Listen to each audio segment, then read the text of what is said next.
Bonsoir à toutes et à tous. Très heureux de vous retrouver encore aujourd'hui pour ces nouveaux bulletins d'information.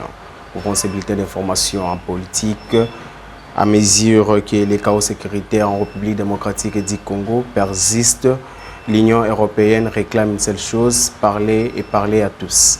Le samedi 25 juillet 2026, dans un message posté sur X, l'organisation a appelé la classe politique congolaise à faire preuve du dialogue national comme son arme principale. Le timing n'est pas anodin. Kinshasa s'apprête à lancer un dialogue national annoncé par le président Félix Tshisekedi juste après sa rencontre avec les chefs des confessions religieuses. Pour l'Union européenne, cette initiative doit être l'occasion de désannoncer les tensions avant qu'elles ne dégénèrent. Mais à Kinshasa, le mot inclusif peine à passer, le pouvoir reste intransigeant. Pas question d'inviter le rebelle du M23 AFC ni le Congolais soupçonné de complicité avec l'agression rwandaise.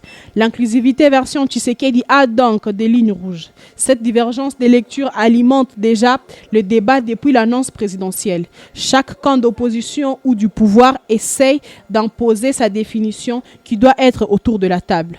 Et au milieu, la population attend des réponses concrètes face à l'insécurité.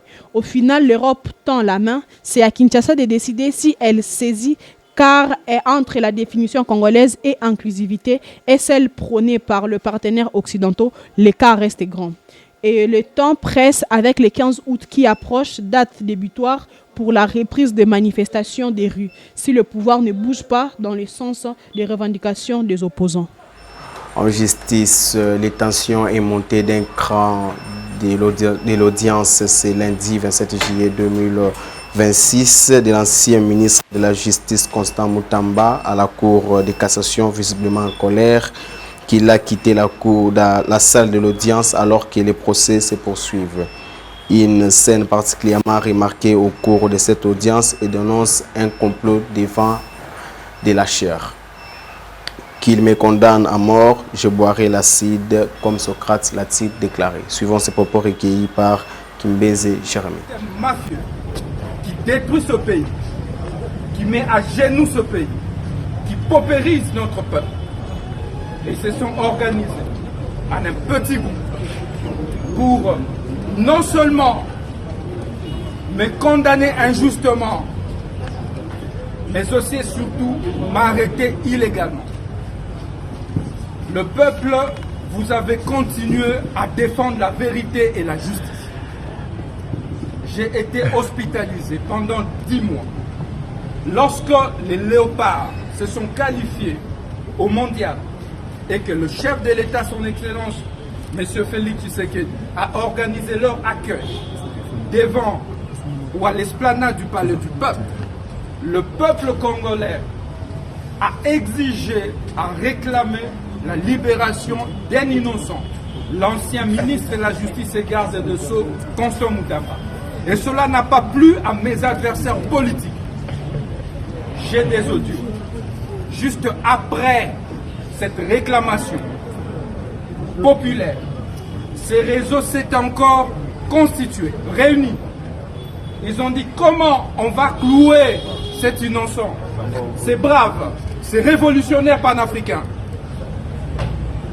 Ils se sont décidés de ressurgir un dossier qui avait déjà été clôturé. Les dossiers Frivao, un faux dossier. Ils ont pris l'ancien cordon Chansard comme un colis, comme une marchandise. L'affaire était déjà clôturée. Ils l'ont rappelé devant la cour d'appel, Gombe. Et ils se sont organisés pour que Mutamba sorte de son hôpital pour venir comparaître comme témoin. En santé, la 17e épidémie de la maladie virus Ebola se poursuit toujours. Le bilan de la 10e flambée, la plus importante enregistrée dans le pays, selon les dernières données des autorités et de l'Organisation mondiale de la santé. Le 25 juillet 2026, la République démocratique du Congo a comptabilisé 3200 cas déjà enregistrés, 1405 cas déjà confirmés liés à cette 17e épidémie, déclarée le 15 mai et désormais présente en province Rapport des situations du Centre des opérations d'urgence de santé publique.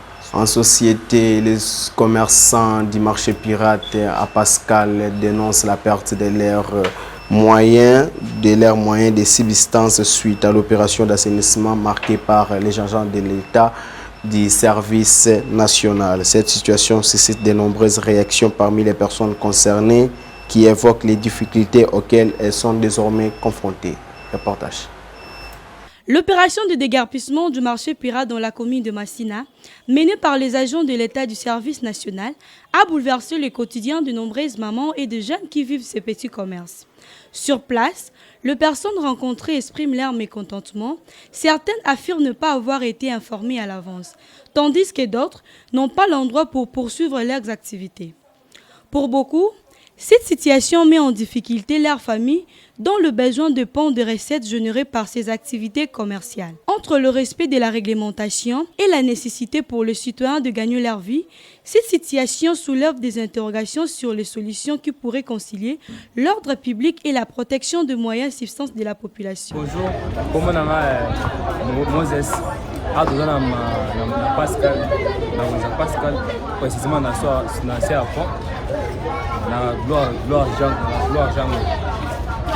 Tovandaka jour moko tomoni bato ya service national baye wana bamituka na bango bakomi kobengana bato kotuma biloko ya bato kobebisa bamesa balobaki bato balongana na nzela batika koteka na nzela sikoyo tozomituna bato bateka na nzela te mpo na nini o bato balonga kaka bongo olukeli bato esika kotekela te biloko moko mpe eza te tozokomprendre te chaque jour komi kaka oye na ntongo bazwi biloko bato batumbi komi kobeta bato kosalisa bato misala moko ya makasi tozokomprendre nde makambo ezokende awa na Pascal na biso bamesa babuki biloko moko boye ezalaka te olukeli bato esika koteka te bongo obengana kaka bongo tozokomprendre te donc yango toloba il faut balukela biso solution siko balukela biso place ya koteka bato balukela bato misala biloko ya bongo eza teke baye babengani bato mosusu baplace oyo tozotekela eza baplace tofutelaka bandako totongisaka baleki esalama na biso nyonso soki bazobengana biso tokende wapi.